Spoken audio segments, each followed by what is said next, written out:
ما يحدث بعد أيام من إقامة الاحتفالات بالمولد، مولد رسولنا الكريم صلى الله عليه وعلى آله وصحبه أجمعين، بزعمهم أن ذلك مما يحقق المراد من حب رسول الله صلى الله عليه وسلم ومولاته، وقد غفلوا أو تغافلوا أن محبة المصطفى صلى الله عليه وسلم إنما تكون باتباعه وطاعته صلى الله عليه وسلم. هذه الاحتفالات الشائعة في الموالد غير جائزة أيها المسلمون، بل هي من البدع المحدثة في الدين، لأن الرسول صلى الله عليه وسلم لم يفعلها، ولا خلفاؤه الراشدون، ولا غيرهم من الصحابة رضي الله عنهم أجمعين، ولا التابعون لهم بإحسان في القرون المفضلة، وهم أعلم الناس بالسنة وأكملهم حبا لرسول الله صلى الله عليه وسلم ومتابعة لشرعه ممن بعدهم. هم من ضحوا بأموالهم وأهليهم لهذا الدين. الصحابة رضي الله عنهم هم من قدموا دماءهم رخيصة زكية في سبيل خدمة هذا الدين. هم الذين قالوا له عليه الصلاة والسلام: فوالذي بعثك بالحق لو استعرضت بنا هذا البحر لخضناه معك ما تخلف منا واحد. وأول من ابتدعها فيما يظهر أي بدعة المولد أناس في القرن الرابع الهجري، وهم معروفون بالعقيدة الفاسدة حتى انتشرت بين الناس. وقد ثبت عن النبي عليه الصلاة والسلام أنه قال: من أحدث في أمرنا هذا ما ليس منه فهو رد، أي مردود عليه. وفي هذا الحديث تحذير شديد عباد الله من إحداث البدع والعمل بها. ألم تسمعوا قول الله عز وجل: وما آتاكم الرسول فخذوه وما نهاكم عنه فانتهوا؟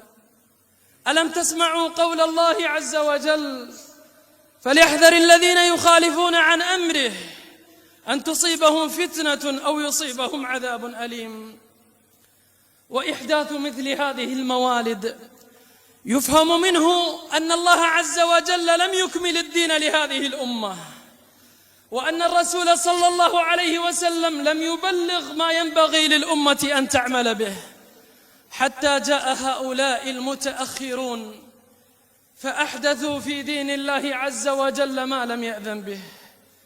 فهم يعبدون الله بغير ما شرع، فيفترون على الله الكذب، ويجلبون على أنفسهم التعب، ويقطعون السبيل، ويشغلون الناس بالأضاليل. لسان حالهم أن الله تعالى لم يكمل دينه فيكملوه، ولم يتم نعمته فيكفروه، وهو القائل عز وجل: اليوم أكملت لكم دينكم وأتممت عليكم نعمتي ورضيت لكم الإسلام دينا. لسان حالهم أن النبي صلى الله عليه وسلم لم يبلغ الناس كل ما أوحاه الله إليه، أو بلغه ولكن الصحابة لم يفهموه أو لم يهدوا الناس إليه.